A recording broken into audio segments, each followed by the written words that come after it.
한번 따라 하실까요? 하나님께서 미워하시는 것을 피하라. 신앙의 성공 법칙 22번째로 하나님께서 미워하시는 것을 반드시 피하라. 이런 제목으로 말씀 은혜를 나누기를 원합니다. 지난 2008년에는 조영기 목사님의 성역 50주년, 목회 성역 50주년 특별 새롭게 하셔서 간증이 있었습니다. CBS 방송 혹시 기억하십니까? 새롭게 하셔서의 새해 첫 신앙 간증 시간에 조영기 목사님을 초청하셔서 게스트로 초청해서 이틀 동안 조영기 목사님의 간증을 듣는 시간을 가졌는데, 그 프로그램을 보다가 문득 제 마음속에 이런 아주 중요한 단어가 있었구나 라는 걸 깨닫게 했습니다. 고은하 권사님하고 임동재 목사님의 사회를 보시면서 임동재 목사님이 이렇게 물었습니다. 조 목사님께서는 어떻게 예수를 믿게 되셨습니까? 어떻게 예수를 믿게 되셨습니까? 그랬더니 목사님께서 17살 기억하시죠? 17살 고등학교 시절에 폐병으로 인하여 사경을 헤매게 됐다는 것입니다. 갑자기 피를 토하고 쓰러졌는데 이건 뭐 금방이라도 죽을 것 같은 그런 상황이었습니다. 부모님들이 이것저것 팔아서 급한 김에 돈을 마련해서 서울대학병원으로 목사님을 모시고 갔다는 것입니다. 그곳에 가서 진단을 받고 거기에 이제 모 박사님께서, 의사신 박사님께서 상담을 하면서 이렇게 말하더랍니다. 조 목사님 부모님에게 아무래도 이 학생은 데려가셔서 잘 먹이고 아주 편히 쉬게 좀 이렇게 하면 좋을 것 같다. 듣기는 얼마나 쉬워 보입니까? 가서 잘 먹고 잘 쉬면 될 것 같습니다. 뭐 이렇게 들리는 거죠. 그러니까 그런가? 그런데 그 박사님께서 옆에 있는 의사 또는 간호사들하고 영어로 이야기를 주고받더라는 것입니다. 영어로 이야기를 주고받는데 그때 17살의 조영기 목사님께서 굉장히 영어를 좋아하시고 공부를 많이 하셨다고 합니다. 그 의사가 말하는 영어에 하는 이야기를 듣게 된 거죠. 그 얘기를 들어보니까 이 학생은 6개월을 넘기기 어려울 것 같다. 6개월을 정확히 들어오는 6 months 6개월을 넘길 수 어렵다는 것 같습니다. 그 목사님은, 부모님들은 모르니까 그냥 가만히 있는데 조 목사님께서는 충격을 받은 거죠. 내가 심각한 병인 줄 알았지만 6개월을 못 넘기는구나. 그래서 의사 선생님에게 박사님, 제가 영어를 조금 아는데 박사님 말씀하는 걸 들어보니까 제가 6개월을 못 넘긴다고 하시는 것 같은데 사실입니까? 그랬더니 그 박사님께서 갑자기 얼굴이 좀 빨개지시면서 아이고, 학생이 영어를 하는구나. 미안하다고. 사실은 학생의 상태가 아무리 점검을 해봐도 6개월을 살기 어려울 것 같다. 그러니 부모님에게 잘 학생 모시고 가서 잘 먹고 잘 좀 쉬게 하라. 이 이야기는 마지막을 준비하라는 얘기였다고 하는 것입니다. 그 이야기를 듣고 내려와서 이 조 목사님께서는 격리된 방에서 뭘 했겠습니까? 그날로 통곡을 하며 하나님 앞에 엎드렸다는 것입니다. 사실 불교 집안이라서 하나님을 찾을 수가 없는데 6개월밖에 살지 못한다는 그 6 months, 6개월 안 들었으면 몰랐을 텐데 그 6개월이라는 단어가 머리에서 떠나질 않으니까 이제는 없는 하나님이라도 찾아야 되는 상황이에요. 하나님이 살아계십니까? 만약에 하나님이 살아계신다고 하면 나 좀 살려주십시오. 하나님이 날 살려주시면 내가 정말 하나님의 나라 일꾼이 되겠습니다. 의사도 못 고친다. 서울대학교 병원에 그 의사도 못 고친다고 하지. 집안이 온통 불교 집안인데 불교에는 그런 기적을 기대할 만한 그런 믿음이 어떨 가르쳐주지 않는다는 것입니다. 그러니 하나님이 살려달라고 하는 거죠. 그렇게 통곡하며 매일매일을 하나님을 부르짖으며 기도를 했습니다. 전혀 예수도 모르는데 죽는다고 하니까 살겠다고 기도를 하는 거죠. 그런데 혹시 여러분 간증 읽어보시면 아시겠지만 한 여고생이 조영기 목사님을 찾아와서 예수를 전하고 그리고 성경을 주고 갔다는 것이죠. 그래서 성경을 받고 나니 창세기부터 읽으려고 했더니 그 여고생이 기억하시나요? 지금 보니까 학생은 얼마 못 산다는 거 하는 것 같은데 창세기부터 언제 읽느냐? 마태복음부터 읽어라. 마태복음. 그러다 그것도 다 혹시 살아있는 동안 다 읽을지 모르겠지만 마태복음부터 읽어라. 그래서 마태복음부터 읽었다는 거죠. 그래서 성경을 펼치는데 깜짝 놀라는 겁니다. 의사도 못 갖춘다고 하고 불교에서는 희망이 없었는데 그 성경을 읽다 보니까 온통 예수님의 사역은 기적의 현장인 거예요. 문둥병자가 치료를 받고 중풍병자가 치료를 받고 소경이 눈을 뜨고 안진뱅이가 일어나서 걷고 심지어 죽은 자가 살아나고 하니까 조 목사님에게 필요한 건 기적이거든요. 17살에 폐병으로 죽어가는 그 학생에게 필요한 건 기적이었습니다. 그래서 성경을 읽다가 보니까 여기에 기적의 현장이 있구나. 그러면서 성경을 읽으면 하나님, 이 성경 속에 있는 기적의 역사가 나에게도 나타나게 주시옵소서. 예수님을 통하여 전 성경을 통해서 예수님을 만났으니 예수님을 믿고 의지합니다. 그렇게 매일매일을 그 성경을 붙잡고 기도하신 것입니다. 의사는 6개월을 살지 못한다고 그랬는데 글쎄 6개월이 지나가고 여전히 살아있고 7개월이 가고 8개월이 가는데 목사님 간증은 1년쯤 됐는데 그 몸에서 폐병이 다 사라지고 없다라는 것입니다. 그래서 우리 하나님, 우리 감사 박수 한번 할까요? 그래서 그 조 목사님은 그 성경을 받고 그 여고생으로부터 예수를 전해 듣고 그 격리된 방에서 하나님께 몸부림치며 기도하다가 기적을 체험한 거예요. 몸이 낫고 나니까 뭐 교회를 가본 적이 있어야지. 그래서 어떻게 교회를 가야 되나 하는데 마침 어떻게 선교사님하고 연결이 돼서 미국 선교사님하고 그 선교사님이 통역할 사람을 찾는데 조영희 목사님이 영어를 조금 한다고 하니까 그분이 통역을 하기 시작하는 통역을. 그러면서부터 말씀을 오히려 통역하면서 깨닫고 배우고 훈련이 되고 근데 마침 그 선교사님이 미국 순복음에서 파송된 선교사님이었습니다. 그 조 목사님이 그 순복음에서 파송된 선교사님 통역을 하다가 순복음 교회에 대해서 알게 되고 그리고 이제 순복음 신학교에 들어가시게 되고 그 최자실 목사님을 만나고 대조동에다 개척을 하고 그래서 그 순복음의 역사가 1958년도에 개척된 그 순복음의 출발이 오늘날 전 세계 우리 교회를 포함해서 여기까지 오게 된 줄로 믿습니다. 그 간증을 제가 들으면서 야, 그런 6개월이라는 단어가 머릿속에 박히더라고요. 만에 하나 그냥 스쳐 지나갔다면, 만약에 조 목사님이 영어를 흘려들었다면, 아니 몰랐다면 그냥 내려가서 편안하게 잘 먹고 쉬다가 그냥 세상 떠나는 거였어요. 그런데 6개월밖에 살지 못한다는 그 얘기가 가슴에 박히니까 오히려 살려고 몸부림치다가 보니까 하나님을 만나고 사는 역사가 나타났습니다. 우리가 인생의 삶을 살아가다 보면 괜찮아, 잘 될 거야, 걱정하지 마, 이 이야기도 필요합니다. 격려가 되고 위로가 되잖아요. 그러나 지금 죽어가는 사람에게, 잘못되고 있는 사람에게 괜찮아, 그냥 잘 될 거야, 잘 먹고 쉬면 돼 라는 얘기는 그게 별로 필요한 얘기가 아니었습니다. 진짜 중요한 것은 6개월밖에 살지 못하지만 6개월 남았지만 그 남은 기간에 뭘 할 수 있을까? 자신의 삶을 바꿀 수 있는 기회가 됐는데 오히려 그게 목사님을 살리는 거죠.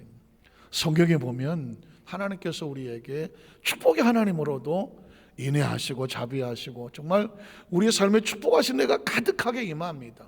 그러나 때로는 하나님께서 뭘 싫어하시는지, 어떤 것을 미워하시는지 이걸 정확하게 우리에게 알려주고 있기 때문에 그거를 피하는 것이 뭐다? 사는 길이거든요.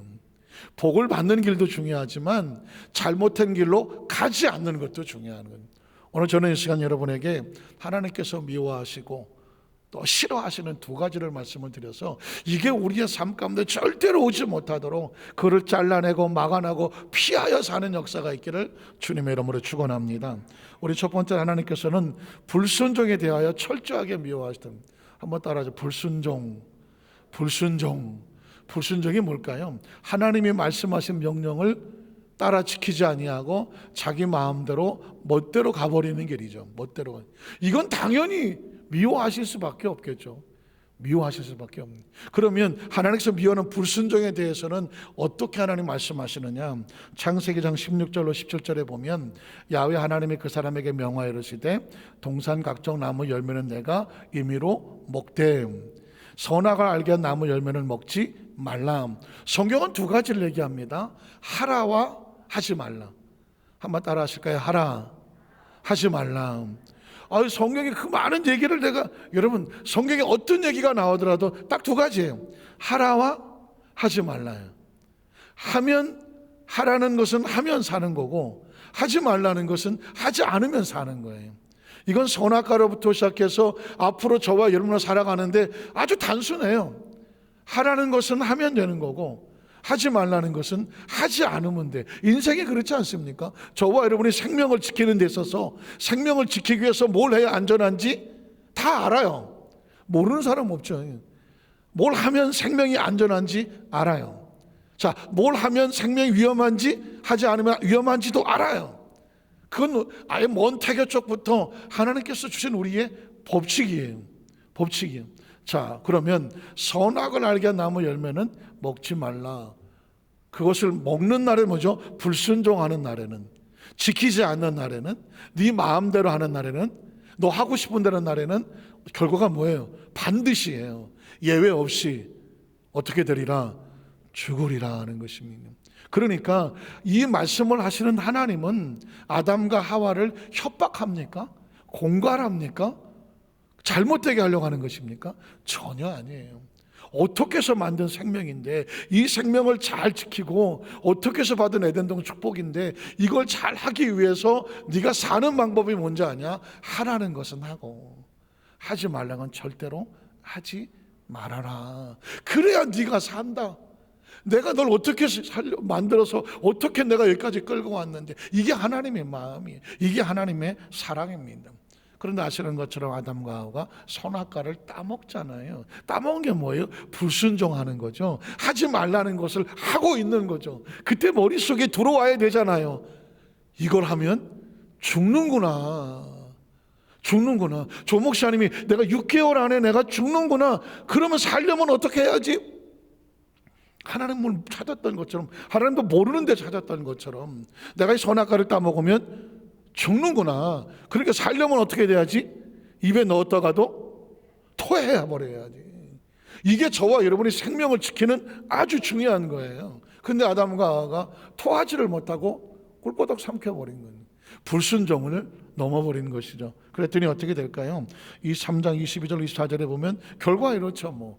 하나님이 이르시되 보라, 이 사람이 선악을 아는 일에 우리 중 하나같이 되었으니 그가 그의 손을 들어 생명나무 열매도 따먹고 영생할까 하노라 하시고, 야훼 하나님이 에덴 동산에서 그를 내어보내어 그의 근원이 된 땅을 갈게 하시니, 하나님을 불순종하고 떠난 백성에게 하나님의 축복을 보장할 수가 없는 거죠. 그 축복이 떠나는 거예요. 같이 떠나는 거죠.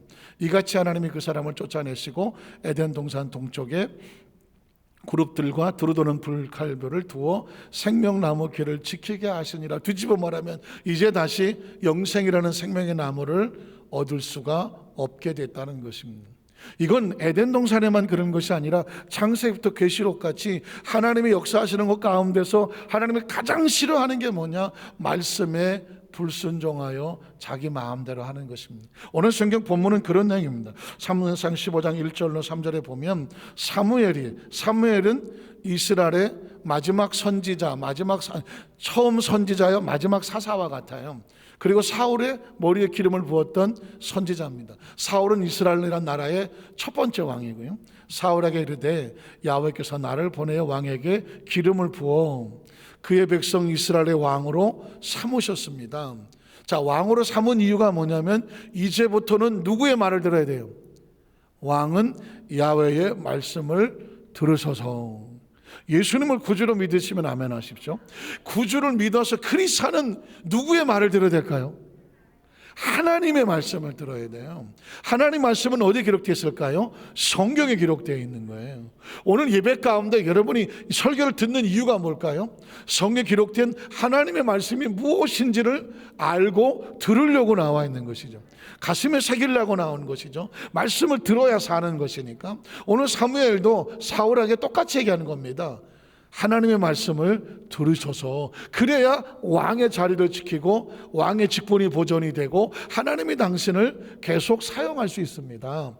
자, 무슨 말일까요? 그 다음 절을 보면 만군의 야훼께서 이같이 말씀하시기를 아말렉이라고 하는 족속이 이스라엘에게 행한 일, 곧 애굽에서 나올 때, 출애굽기 17장에 보면 이스라엘 백성이 애굽에서 나와서 광야를 가는데 그 앞길을 막았던 족속이 뭐냐면 아말렉 족속이거든요. 그때 하나님께서 뭐라고 하면 하나님 백성을 가로막은 내가 이 부족은 대대로 내가 싸울 거다라고 말했습니다.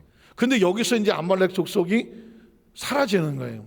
애굽에서 나올 때 길에서 대적한 일로 내가 그를 벌하노니 지금 가서 아말렉을 쳐서, 하나님 명령입니다, 그들의 모든 소유를 남기지 말고 어떻게 하라고요? 진멸하되, 하나님 명령입니다. 남녀와 소아와 젖먹는 아이와 우양과 낙타와 나귀를 죽이라 하셨나니. 아말렉이라는 이 족속이 지구상에 사라지는 거예요. 지구상에서 흔적을 지우려고 하는 것이죠. 그랬더니 그 다음 절에 보니까 사울이 하일라부터 애굽 앞 술에 이르기까지 아말렉 사람을 치고, 그 다음에 아말렉 사람 왕 아각을 사로잡고 칼날로 그의 모든 백성을 진멸하였더라 하면 말씀대로 된 거예요. 이건 순종이에요. 더 이상 문제가 없어요. 근데 문제는 항상 이게 뭐예요? 그러나가 문제죠. 진멸하였으되 그 뒤에 뭐가 있는 거예요. 뭔가 something like, 뭐가 있는 거예요. 뭐가 있을까요? 진멸하였으되 사울과 백성이 아각과 그의 양과 소의 가장 좋은 것, 누가 보기에? 사람들이 보기에 자기 좋은 것과 또는 기름진 것과 어린 양과 모든 좋은 것을 몰래 빼돌려서 남기고. 이건 지금 하나님의 뜻에 순종인가요? 불순종인가요? 불순종이죠. 남기고 진멸하기를 즐겨. 왜 이걸 왜 진멸하라 그러지? 내가 보기에 좋은데, 아까운데. 그래서 가치 없고 하찮은 것들만 진멸하더라. 무슨 뜻이에요? 하나님이 진멸하라고 했으니까 흉내는 내는 거야. 흉내. 나는 흉내는 내. 근데 진짜 자기가 보기에 좋은 것들은 따로 빼돌렸다는 것이죠. 이게 뭐예요? 불순종이라고 하는 거예요. 하나님은 이렇게 말씀하셨지만 겉으로는 순종하는 척하지만 뒤로 따로 남겨두는 것은 불순종이죠. 자, 그랬더니 그 다음 절에 보니까 하나님의 말씀이 사무엘에게 임하니라. 이러시되 내가 사울을 왕으로 세운 것을 어떻게 한다고? 후회한다. 죄라는 게 이래요. 불순종이라는 게 이래요. 내가 하나님의 말씀을 떠나, 하나님에서 말씀을 떠나 내가 하고 싶은 대로 움직이면 나는 좋아. 왜? 내가 하고 싶은 대로 했으니까. 이거 아무도 모르겠지 뭐 이거. 그런데 그 순간에 하나님이 누굴 보고 탄식하실까? 우리를 보고 탄식하는 거예요. 우리를 보고. 하나님이 우리를 보고 탄식했으면 좋겠어요? 안 좋겠어요? 안 좋잖아요. 제가 오늘 이 본문을 저도 여러분에게 하나님은 여러분을 한 사람을 사랑하시고 기뻐하시고 뭘 하든지 하나님은 다 축복하십니다, 이러면 좋겠어. 그런데 하나님이 기계입니까? 하나님은 의식도 없고 생각도 없고 판단도 없고 지혜도 없어서 그냥 무조건 다 축복하고 무조건 다 잘 되고 무조건 뭘 하든지 그냥 네 마음대로 다 해도 잘 된다, 이렇게 하면 그 하나님이 다 해줄게 이렇게 하시면 그게 하나님입니까?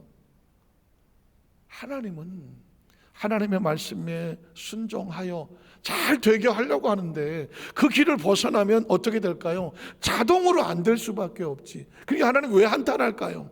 잘 되라고 길을 열어줬는데 잘 되는 길에서 벗어나 자기 마음대로 가니까 안 되니까, 하나님 보시기에 안 되니까 가슴이 아픈 거잖아요. 그래서 하나님이 사울을 왕으로 세운 것을 후회하는데 이유가 뭐냐면 그가 돌이켜서 나를 따르지 아니하며. 순종이 왜 이렇게 중요하냐면 나를 따라야 내가 그를 이끌고 가지. 나를 따르지 아니하니 내가 어떻게 이끌고 가니? 가슴을 치는 거예요. 마치 우리를 사랑하시는 부모님의 마음 같지 않아요? 아니. 그래서 그 다음 절에 보면 내 명령을 행하지 아니하였습니다. 하나님도 할 수 없는 게 있어. 전능하신 하나님이 할 수 없는 게 있는데 뭐냐면 말씀을 따라오지 않는 사람을 어떻게 축복하냐고. 말씀에 따라 행하지 않은 사람을 어떻게 그에게 하나님의 길로 인도하느냐고. 하나님은 이렇게 사무엘에게 묻는 거예요. 하신지라 사무엘이 하나님의 한탄 소리를 듣고 근심하여 온 밤을 하나님 앞에 어떻게 부르짖어 통곡을 하는 것입니다. 사랑하는 사람, 이 백성을 어떻게 합니까? 이 왕을 어떻게 합니까? 하나님의 근심의 대상이 된 왕은 어떻게 합니까? 하나님의 종이라는 게 그런 거예요. 이 백성을 어떻게 합니까? 하나님, 이 지도자를 어떻게 쓰면 좋겠습니까? 가슴을 치면서 하나님께 부르짖는 거죠. 그랬더니 그 다음 절에 보면 사무엘이 사울에게 이제 이야기를 하러 왔죠. 그랬더니 사울이 그에게 이르되 원하건대 당신은 야훼께 복을 받으소서. 내가 야훼의 명령을 행하였나니. 지금 사울은 무슨 일이 벌어지는지 상황 파악이 안 되는 거예요. 밤새 사울이 사무엘이 어떻게 통곡을 했는지 알지 못하는 거예요. 자기가 뒤로 따로 빼돌리고 불순종을 하고 내가 하나님 말씀의 명령에 순종했어 라고 뻔뻔하고 얼굴을 들고 나타나고 아무 일도 없는 것처럼 이렇게 얘기하고 있는 거죠. 내가 하나님의 명령을 행했습니다. 때로 그럴 때가 있지 않을까요?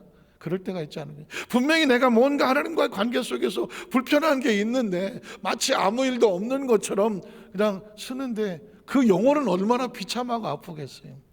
사실은 사랑하는 우리 여의도 안산교회 성도들에게 제가 담임 목사로서 그리고 설교자로서 간절히 원하는 것은 우리에게 가장 최고의 축복은 뭐냐면 우리 영혼이 평안한 거예요. 하나님과의 관계 속에서 내가 어떤 거리끼는 게 없어서 뭔가 내가 숨기는 것이 없어서 하나님 말씀에 내가 불순종과 양심에 가책되는 게 없어서 하나님 안에서 그냥 평안한 거, 이게 최고의 축복이에요. 여러분, 그래야 하나님 마음 놓고 우리를 붙잡고 할 수가 있어. 그래야 우리 심령이 뜨거워지고요, 뜨거워지고 하나님의 말씀이 정말 꿀같이 달고 하나님께서 뭘 어떻게 하실까 기대감이 있어요. 지금 사울은 겉으로는 뻔뻔하잖아요. 내가 하나님의 명령을 다 행하였습니다. 그러나 한쪽 구덩이에는 저 숨겨놓은 것 저거 하나님이 할까? 사무엘이 저게 할까? 지금 그 속은 불안하기 짝이 없잖아요. 그래서 행하였느다니 그 다음 절을 보니까 사무엘이 기가 막히죠. 그러면 내 귀에 들려오는 이 양의 소리와 내게 들리는 소의 소리는 어찌 된 것이냐. 하나님이 다 진멸하라고 그랬는데 아니 지금 저 뒤에 양이 소리를 지르고 소가 소리를 지르는데 저건 다 뭐냐고 라고 간접적으로 얘기를 하는 거죠. 그랬더니 그 다음 절에 보니까 사울이 이르되 그건 말이죠. 대답이 안 되는 거죠. 그것은 무리가 이 사람들이 참 아말렉 사람에게서 끌어온 것인데 사실 난 그 오집 끌어오지 말라 했단 말이에요. 근데 이 백성들이 말을 안 들어. 그래서 당신의 하나님 야훼께 제사하려 하여 양들과 소들 중에서 가장 좋은 것을 아마 남겨온 것 같고 그 외의 것은 우리가 다 진멸했으니 하나님의 명령을 지킨 것 같지 않소. 저건 그냥 잘 모르는 백성들이 가져온 거니까 넘어갑시다. 지금 사울은 적당히 변명하고 넘어가려고 하는 것이죠. 그랬더니 그 다음 절에 보니까 사울이 사무엘에 이르되 나는 실로 야훼의 목소리를 청종하여 야훼께서 보내신 길로 가서 아말렉 아강은 끌어왔고 아말렉 사람들을 진멸하였으나 난 잘못이 없는데 다만 이 어리석은 백성들이 그 마땅히 멸할 것 중에서 가장 좋은 것으로 길갈에서 당신의 하나님 야훼께 하나님께 드리자고 예배하자고 양과 소를 끌어와서 내가 어쩔 수 없이 뭐 내가 먹을 것도 아니고 하나님 앞에 드린다고 하니 내가 그걸 어떻게 맡겠소? 라고 나름 변명하는 것이죠. 자, 그러면 이 변명에 사무엘이 넘어가겠습니까? 하나님이 넘어가겠습니까? 때로 우리는 변명하고 싶잖아요. 나 어쩔 수 없었어. 그때 내가 뭘 어떻게 할 수 있겠어. 이거 다 좋자고 하는 거야. 목적과 이런 것들을 합리화시킬 때가 있잖아요. 그때 여러분 보십시오. 사무엘은 뭐라고 말할까요? 사무엘이 이르되 하나님께서 야훼께서 번제와 다른 제사를 그의 목소리를 청종하는 것을 좋아하심과 같이 좋아할 것 같습니까? 질문하는 거예요. 예배만큼 소중한 건 없죠. 예물만큼 소중한 건 없습니다. 그러나 예배와 예물에 하나님에 대한 절대 순종이 없다고 하면 그 예배와 예물은 아니다라는 것입니다. 오늘 저와 여러분에게 진정한 예배와 예물에 대한 정의가 필요한 것이죠. 하나님께서 가장 기뻐하시고 좋아하는 것은 형식이 아닌 거예요. 예배와 예물 이런 형식이 아니라 하나님의 말씀에 진심으로 순종해 주는 것입니다. 믿으시면 아멘 하시기 바랍니다. 사울이 아무리 이렇게 좋은 거 다 하나님 앞에 제사하려고 가져온 거니까 우리 넘어갑시다라고 말하고 싶지만 사무엘을 말하는 것입니다. 하나님께서 지금 우리 한 사람 한 사람 마음속에 원하는 것은 뭐냐면 아름다운 형식과 치장과 어떤 모양이 아니라 네 마음이 말씀에 온전히 순종하기를 원하느냐, 순종하기를 원하느냐, 순종을 보신다는 것이죠. 그래서 그 다음 절에 뭐예요? 그 다음 절에 보면 순종이 제사보다 낫고 듣는 것이 순양의 기름보다 나으니, 이는 그 말씀에 순종하지 않은 것은 그냥 순종 안 한 정도가 아니라 점을 치는 죄, 이거는 무당이나 술사들이 하는 마귀의 죄와 같고, 완고한 것은 그렇게 아무리 말씀을 좀 이렇게 하세요 했는데도 싫어요, 나 바빠요, 내가 하고 싶은 대로 해요, 내 맘대로 해요 라고 하는 것은 뭐예요? 사신, 죽음의 신 우상에게 절하는 죄와 같다라는 것입니다. 하나님의 말씀에 순종하지 않는 것은 다른 신을 섬기는 우상 숭배와 같다는 것입니다. 얼마나 무서운 죄인가요? 그래서 그 다음 절에 보면 왕이 야훼의 말씀을 버렸으므로 하나님께서도 왕을 버려 왕이 되지 못하게 하십니다. 우리가 하나님을 버리면 하나님이 우리를 버리길 수밖에 없다는 것입니다. 오늘은 어린이 주일이라고 하잖아요. 어이들에게 뭘 교육하고 가르쳐야 될까요? 얼마나 많은 것을 가르쳐야 될까요? 저는 부모님들에게, 우리 자녀들에게 한 가지만 가슴에 새기게 해라. 그건 뭐냐? 하나님의 말씀의 가장 중요한 핵심 뭐냐? 그 말씀에 순종할 줄 아는 것. 나중에 장성하여 어른이 되고 가정을 이루고 뭘 어떻게 하더라도 그 집안에 흐르고 있는 것은 한 가지면 돼. 하나님이 가장 기뻐하는 건 뭐더라? 하나님의 명령에 순종할 줄 아는 건. 아무리 유혹이 다가오고 어떤 장애물이 있다고 할지라도 그 말씀을 지키면, 하나님을 지키면, 하나님을 붙잡으면 누가 날 붙잡아준다? 하나님이 날 붙잡아줘요. 기억하십시오. 내가 하나님을 지키면 하나님이 날 지켜주시고, 내가 하나님을 붙잡으면 하나님이 나를 붙잡아 주시는. 사울은 지금 하나님 말씀을 지키지도 못하고 하나님을 붙잡지도 버리니까 사무엘을 말하는 것입니다. 이제는 하나님이 당신을 버리고 당신의 지위를 내려놓을 수밖에 없다라고 말하는 것입니다. 계속 이제는 그 다음 마치 줄이 끊어진 연처럼 사울은 무너지기 시작하는 것이죠. 사울이 사무엘에게 이르되 내가 범죄하였나이다. 뒤늦게 내가 야훼의 명령과 당신의 말씀을 어긴 것은 내가 백성을 두려워하여 그들의 말을. 굉장히 위험한 말이에요. 사울은 누가 왕으로 세웠나요? 하나님이 세웠거든요. 근데 왕이 되고 나서 보니까 왕의 자리를 지키려고 보니까 이 왕의 지킬 자리는 하나님이 지켜줘야 되는데 백성들이 막 여론이 있고 이렇게 합시다 저렇게 합시다 하다가 보니까 사울 왕이 이거 백성들의 마음만 잘 이렇게 원하는 대로 하면 내 자리를 지켜줄 수 있지 않을까 생각하며 사울의 우상은 누가 돼버렸냐면 백성이 돼버린 거죠. 그래서 하나님이 이렇게 명령하셔도 백성이 싫다고 하면 사울이 지금 누굴 따라가요? 백성을 따라가는. 살다 보면 크리스찬이 그렇죠. 하나님 말씀 분명히 알겠는데 다른 사람들이 막 이렇게 저렇게 하자 그러니까 그래? 분명히 하나님 말씀이 아닌 거 알면서도 사람들이 막 여론이 그렇게 하자고 하니까는 사람들의 눈치 보기 힘들어서 따라가는 경우가 있는. 이게 얼마나 무서운 죄가 될 수 있는가. 그래서 내가 백성을 두려워하여 그들의 말을 청종하였기 때문입니다.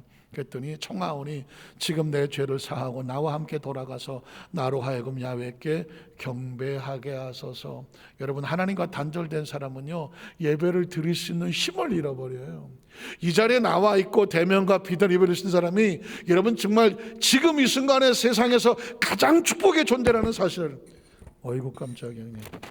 꼭 기억하시기를 주의 이름으로 축원합니다. 왜냐하면 저도 해본 적이 있거든요. 예배를 드리고 싶은데 예배 자리에 나갈 수가 없어. 그 하나님과 단절된 기분은 지금도 생각하면 끔찍해 견딜 수가 없어. 그래서 제가 더 절절하게 말하는 거예요. 우리 여도수 마사님께서는 어떤 상황 속에서도 지금은 코로나19서 비대면도 어쩔 수 없긴 하지만 대면이든 비대면이든 여러분 그 자리에 하나님의 산 자리 그 예배드린 자리에 여러분이 반드시 있게 되시기를 주님의 이름으로 축원합니다. 사울왕도 하나님이 세웠는데 하나님이 그를 버렸다고 하니까 이제 사울이 예배 드릴 자격을 상실했어. 그래서 나갈 수가 없어. 그래서 부탁하는 겁니다. 사무엘 선지자에게 나 좀 데려가서 하나님 앞에 경배할 수 있게 해 주십시오. 그랬더니 그 다음 절에 보니까 사무엘이 사울에게 이르되 나는 왕과 함께 돌아가지 않겠소. 당신은 하나님을 예배하신 자격을 상실했소. 이유가 뭔지 아십니까? 이는 왕이 야훼의 말씀을 버렸으므로 야훼께서 왕을 버려 이스라엘 왕이 되지 못하게 하셨기 때문입니다. 우리가 신앙생활을 하다 보면 어떤 목적이 좋아요. 그러나 그 중간의 과정이 하나님의 질서의 방법으로 순종이 아니라면, 아무리 목적이 좋아도 과정이 잘못되면 그건 하나님의 방법이 아닙니다. 목회를 하다가 보니까 저 여의도에서 교구장을 할 때도 다른 목사님들하고 같이 뭐 이것저것 교구에서 벌어진 이야기를 나눌 때가 있어요. 그때 제가 참 황당했던 사건이 뭐냐면, 나도 그 상황이 되면 내가 어떻게 할까 난감한 상황이 하나 있었습니다. 어떤 이제 목사님께서 강남 쪽에 그쪽 교구를 맡았는데, 그때 안수 집사님이었다고 그래요. 안수 집사님께서 강남에 사업장을 하나 크게 오픈을 하셔갖고 개업 예배를 드려달라. 그래서 이제 교구장이니까 집사님 그 어떤 사업장입니까 했더니 비밀입니다. 와 보시면 압니다. 그래서 어떤 사업장을 할까? 성도들도 물어보니까 몰라요. 와 보면 안답니다. 그래갖고는 성도들도 참 기대 반, 또 뭐 우려 반도 없지는 않았겠지만 뭐 화환도 사가고 손거리 큰 말씀판도 좀 사가고 해서 개업 예배를 드리러 딱 갔는데 주소를 자꾸 찾아가 봤더니 단란주점이었어요. 단란주점. 소위 말하는 룸사롱이었어. 룸사롱. 들어갔더니 뭐 화려하게 막 방이 막 있고 가운데 막 라운지 바가 있고 막 그 술집에서 따르는데 여성들이 또 쭉 있고, 벌써 저쪽에 벌써 술판이 한쪽 벌어지고, 들어갔더니 아이고 목사님 오셨습니까? 아이고 권사님 오셨습니까? 우리 여기 예배 드려달라고 방으로 모시거든. 룸사롱에서 예배 드렸다는 거 아닌가요? 그래서 당황해갖고 이게 어떻게 된 겁니까? 했더니 친구가 사업을 이렇게 하나 하는데 제가 인수해서 하는 겁니다. 내가 이 사업장 잘 되게 축복해 주셔서 내가 11조도 많이 하고 내가 뭐 선교도 많이 하고 어쨌든 뭐 봉사하기 원합니다 하는데, 아이고 주여 이거 어떡할 거야? 이거 룸사롱 이거 이 단란주소 이거 어떻게 이거 성도들하고 목사님들은 뭐 권사님들하고 난감해 갖고 이거 어떡하네요. 그 어떻게 그냥 뭐 정말 얼떨결에 어떻게 했는지 모르고 그냥 나왔다는 거예요. 나오면서 그냥 구역 식구들하고 목사님들이 소위 말하는 멘붕이 왔어. 이거 어떡하냐 이거. 그 이후에 얼마나 참 서로 피차에 어색하겠습니까? 이야기는 뭐냐면 목적은 좋잖아요. 내가 하나님께 물질의 축복받아서 뭐 봉사도 많이 하고 뭐 전도도 한 선교 헌금도 많이 하고 하겠다는 거예요. 목적은 좋아. 그러나 과정이 뭐예요? 룸사롱이야. 이거 어떻게 해야 돼? 제가 맡았던 교구에 없었던 일이라 제가 정말 주여 천만 다행입니다. 저는 뭐 그렇지만 그 상황은 아무리 해도 어떤 말로도 합리화가 되지는 않아요.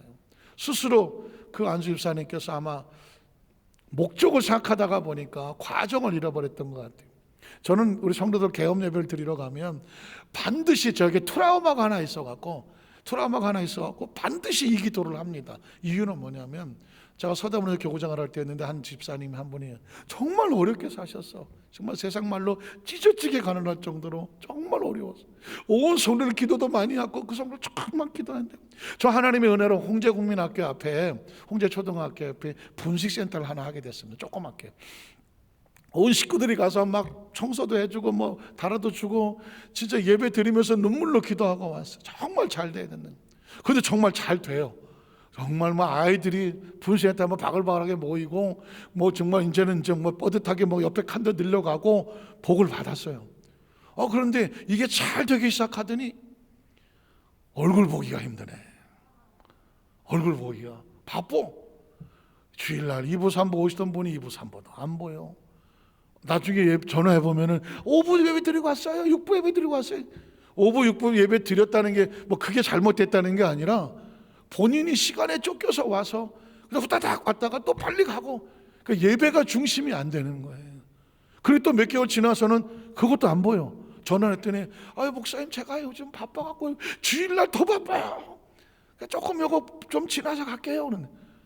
여러분 근심이 되겠습니까? 사무엘이 밤새 통곡했다는 소리를 그때 심정을 알겠더라고. 하나님 저 집사람이 정말 힘들고 어렵게 해서 하나님 복을 받아서 이제 좀 잘 돼가나 싶었더니 사업장에 매여갖고 주일이고 뭐고 없습니다.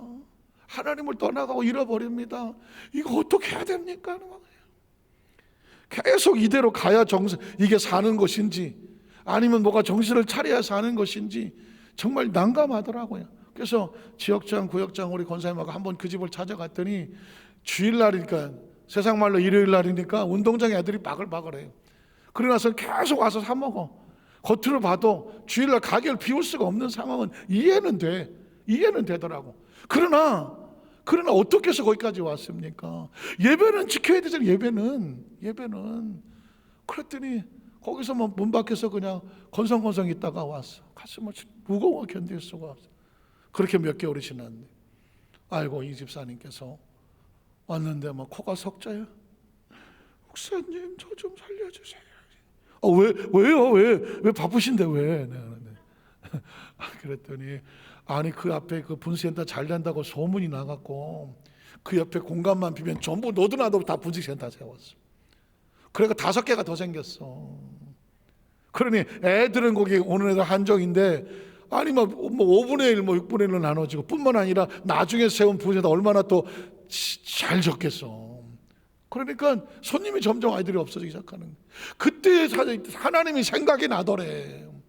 바쁠 땐 생각이 안 나더만. 그때 제가 정신 번쩍 났죠. 그거 봐, 사님. 잘 될수록 하나님을 잊어버리면 안 되는 거죠. 어떻게 복을 받았는지 생각을 해봐요. 하나님과 관계 속에 복을 받았잖아요. 사울왕이 어떻게 해서 왕이 됐나요? 하나님이 세웠잖아요. 그러면 그 하나님을 떠나면 어떻게 돼요? 그걸 잃어버리게 되는 거지. 여러분, 그래서 저는 개업 예배 드리고 가면 반드시 그 얘기를 합니다. 혹시 제가 지금 이렇게 얘기하는 게 혹시 힘드시더라도 이건 제가 살리는 말로 하는 거니까 반드시 아멘 하셔야 돼요. 그러면서 뭐라고 말하냐면은, 내가 하나님 복을 주셔서 아무리 바빠지더라도 주일은 성수하겠습니다. 하나님의 드려야 될 이 원칙에 대해서 내가 순종하며 살겠습니다. 그래야 이게 지켜지고 나도 편해. 그러나 그게 바빠질수록 하나님을 잃어버리면 하나님도 불편하시고 나도 불편해. 그래서 꼭 그러죠. 하나님, 복을 받은 만큼 하나님 앞에 순종을 놓지 않게 하여 주시고, 만에 하나 이분이 너무 복을 받아갖고 바빠서 하나님 앞에 나올 일이 없으면 그 다음은 하나님이 알아서 하세요. 아멘 하십니까? 그게 사는 길이잖아요. 순종해야만 산다고 말합니다. 오늘 두 번째는 뭐냐면, 하나님께서 형식적인 예배와 신앙을 미워하십니다. 한번 따라, 형식적인 예배와 신앙. 하나님이 미워하시는 큰 두 가지 오늘 불순종과 형식적인 신앙입니다. 창세기 4장 5절로 7절에 보면, 가인과 그의 재물은 받지 아니하셨습니다. 가인과 그의 재물에 주목하십시오. 가인과 그의 재물은 받지 않았습니다. 가인의 제사를 받지 않았다가 아니라 가인이란 사람과 그가 드리는 재물은 받지 않았습니다. 가인이 몹시 분하여 안색이 변했습니다. 야훼께서 가인에게 이르시되, 내가 분하여 하면 어찌 됨이며 안색이 변하면 어찌 됨이며. 화는 누가 냅니까? 나는 잘했는데 상대가 잘못했겠다고 생각 때문에 화를 내는 거예요. 내가 잘못했다고 하는 사람은 절대 상대가 화를 안 내죠. 미안해, 자기를 낮추죠. 근데 내가 뭘 잘못했어? 당신이 잘못한 거 아니야? 그러면 화가 나는 거지. 지금 가인은 하나님 앞에서 이런 겁니다. 난 잘못한 거 없어요. 하나님이 안 받았잖아요. 하나님 왜 그러세요? 라는 거거든요. 근데 하나님 말씀합니다. 지금 너에게 재물과 너를 받지 않는 것은 내 속에 있는 죄를 기억하느냐? 내가 선을 행하지 하면 어찌 낯을 들지 못하겠느냐? 내가 죄를 지었으니 죄가 문에 엎드러져 있느니라. 죄가 너를 원하나 너는 죄를 다스릴 것이라는 것입니다. 여러분, 가인과 아벨의 제사는 겉으로는 똑같습니다. 가인은 뭐예요? 농사하는 사람이에요. 그래서 농사의 반을 가지고 제사를 드렸어요. 아벨은 목축업자예요. 양을 잡아 드린 건 마땅합니다. 혹시 어떤 주석이나 어디서 가인은 농산 땅에 소모를 드렸고 아벨은 피해 제사를 드렸기 때문에 하나님께서 가인은 받지 않고 아벨 받았다라고 쓴 책이 있을 수는 있어요. 그러나 제가 볼 때는, 아니, 농부가 농산물 드린 거 당연하고 목축업자가 양 드린 게 당연한, 형식은 이상이 없어요. 형식은 이상이 없어. 다만 뭐에 무슨 이상이 있느냐? 사람에게 이상이 있어요. 사람에게. 아벨은 하나님이 받으실 만한 사람이었고, 가인은 평소 그의 행위가 하나님과의 관계 속에서 순종의 사람이 아니었어요. 어떻게 알았느냐? 하나님께서 가인에게 설득하고 그에게 말씀했을 때 가인은 전혀 듣지 않아요. 오히려 반대로 가서 아벨을 쳐서 죽이고 내가 뭘 잘못했냐고 하나님 앞에 덤벼드는 사람이었습니다. 그러니 평소 가인의 소위가 하나님 앞에서 옳지 않았어요. 예배와 제사 형식만 가지고 하나님의 마음을 살 수는 없어요. 반드시 거기에 뭐가 있어야 될까요? 신령과 진정된 마음이 있어요. 저는 우리 여도수 하나님께 성도들을 정말 소중히 여깁니다. 목숨 걸고 사랑합니다. 여러분의 신앙이 하나님 앞에 가는 동안에 절대로 한 영혼이라도 실족하기를 원하지 않습니다. 전 여러분을 형식적으로 대하지 않습니다. 강단에서 설교할 때 여러분에게 듣든지 말든지 그냥 일방적으로 선포하고 싶지 않아요. 한 영혼이라도 신앙생활 평생을 걸어놓고 나서 나중에 껍데기로 남기를 원하지 않아요. 가인처럼 예배도 드렸고 제사도 드렸는데 나중에 하나님은 난 모르는 사람이라고 그런 소리 듣고 싶지를 않아요. 그래서 외치는 거예요. 왜냐하면 한 번의 예배를 드려도 마음이 다해서 예배를 드려라. 하나님이 받으실 만한 예배를 드려라. 세상에 제일 불쌍한 사람이 뭐냐면 평생을 믿음으로 살았는데 나중에 형식만 있고 그 안에 마음이 하나님과 통하지 않아서 그와 그의 재물과 그의 신앙이 하나님 보시기에 받을 만한 것이 아니라고 한다면 이것처럼 처참한 게 어디 있느냐고요. 저는 하도 어려서부터 예수를 믿고 여기까지 왔기 때문에 더 절실해요. 내가 평생을 예수 믿고 신앙생활하고 목회까지 달려왔는 나의 마음의 중심이 하나님 앞에 닿지를 않아서 하나님께서 나와 그 모든 곳에 나는 네가 나한테 마음이 있는지 모르겠다. 만약에 이런 소리를 듣는다면 이것처럼 허무한 신앙이, 이 허무한 삶이 어디 있습니까? 그래서 저는 절박하고 절실한 거예요. 늘 여러분에게 찬양하고 기도하고 말씀을 해도 절박, 절실 한 단어를 쓰는 게 뭔지 아십니까? 한 번의 예배라도 하나님의 마음이 흔들려지기를 원하기 때문입니다. 형식적이고 그냥 때우고 지나가고 그런 예배는 절대로 안 돼요. 학교는 돼요. 군대 교육도 돼요. 예비군 훈련도 돼요. 예배는 안 돼요. 왜냐하면 가인은 그렇게 놓쳤기 때문입니다.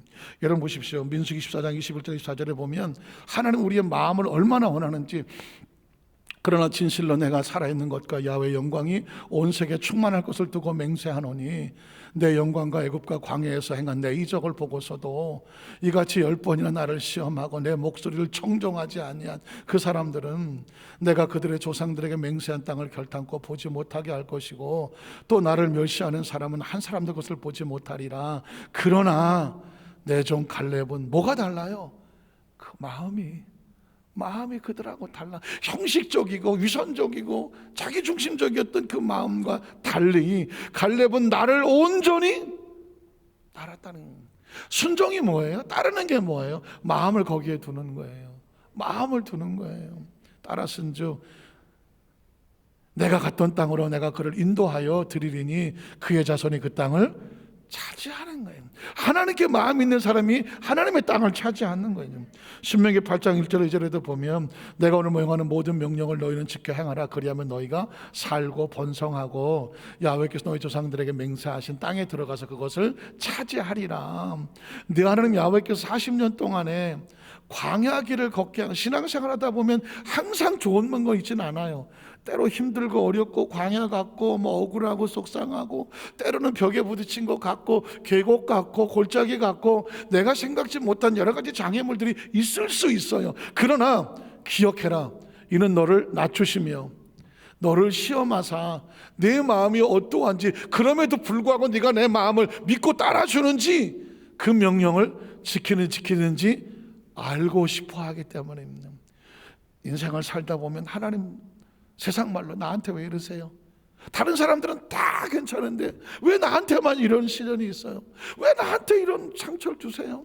라고 하나님 앞에 부르짖을 때도 없지 않아요. 있을 수 있어요. 그러나 기억하십시오. 그럼에도 불구하고 내가 네 마음을 알고 싶은 것은 너를 결코 광야에 홀로 두려고 하는 것이 아니라 거기서 끄집어내요. 내가 늘 가나안 땅을 너에게 주려고 하는데 난 너의 마음을 알고 싶은 거야.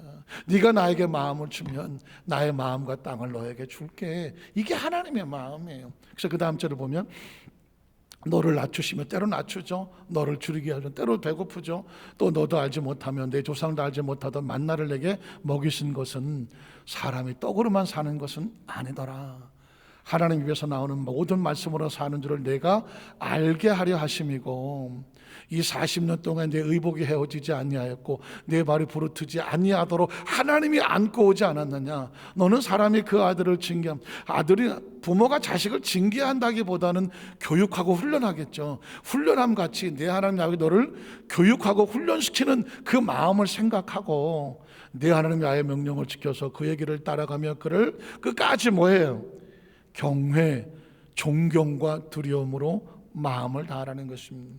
마태복음 22장 34절 40절에도 보면 예수님도 이런 말씀합니다. 예수께서 사두개인들로 대답할 수 없게 하셨다함을 바리새인들이 듣고 모였는데, 그 중에 한 율법사가 예수를 테스트하여 묻되, 선생님, 율법 중에서 구약입니다, 어느 계명이 큽니까? 그랬더니 예수께서 이르시되, 가장 먼저 나온 단어가 너의 무엇을 주어라? 마음을 다하고. 구약 성경의 모든 핵심도 마찬가지예요. 마음을 다하고, 목숨도 결국은 마음이죠. 뜻도 결국은 마음이죠. 그래서 이 온 마음으로 주 너희 하나님을 뭐 해라? 사랑하라 하셨으니 이것이 크고 촉게 되는 계명이요, 둘째도 그와 같으니 내 이웃을 내 자신과 같이 사랑하라. 역시 마음으로 사랑하라 하셨으니 이것이 뭐예요? 그 뒤에 온 율법과 선지자의 강령이다. 구약 성경이라는 것입니다. 마태복음 23장 23절에 보면, 사실은 여러분 나중에 성경을 갖다 23장 24장인데 가보면 마지막 날의 심판에 대한 그 예수님의 예언 같은, 계시와 같은 말씀이 나오는데요, 거기서 예수님이 가장 싫어하는 게 뭘까? 화 있을전저 외식하는 서기관. 외식이 뭐예요? 혹시 여러분 외식한다니까 나가서 밥 먹는 거 이렇게 생각하십니까? 외식이란 뭐냐면 겉과 속이 다른 것. 한번 따라하세요. 겉과 속이 다른 것. 하나님이 제일 싫어하는 것, 겉과 속이 다른 것.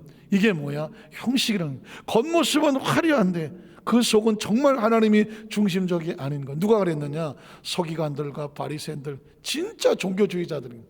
그러나 너희가 박하와 회향과 근처에 11조는 드리되, 겉의 모습은 11조 형식은 있지만 율법에 더 중요한 바 11조보다 더 중요한 게 뭐냐? 정의와 긍휼과 믿음입니다. 정의는 올바름, 긍휼은 불쌍히 여기고 인내하고 용서하고 사랑하고, 믿음이란 하나님에 대한 중심을 두는 것을 버렸도다. 그러나 이것도 행하고 저것도 버리지 말아야 할 것이다.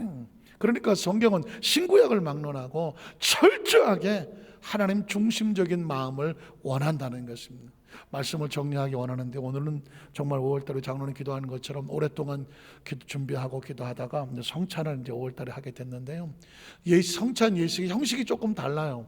그전에 우리가 함께 잔을 나누고 떡을 떼고 함께 했는데, 방역 지침상 공동체 안에서 나누고 먹고 하는 것을 할 수 없다 그래서 조그만 박스에다가, 용기에다가 잔과 떡을 담아서 여러분들에게 나누어 드릴 거예요, 성찬 예식에. 그러면 그것을 잘 받아 두셔서, 여기서 먹는 게 아닙니다. 그냥 잘 받아 두시고 성찬 예식 똑같이 참여하셨다가, 그리고 이제 끝나고 가시면서 여러분 혹시 차 안에서라든가 아니면 집에 도착해서라든가 아니면 혹시 조용한 어떤 곳에 앉을 수 있다고 한다면 그 박스를 열으면 그 기도문이 있어요.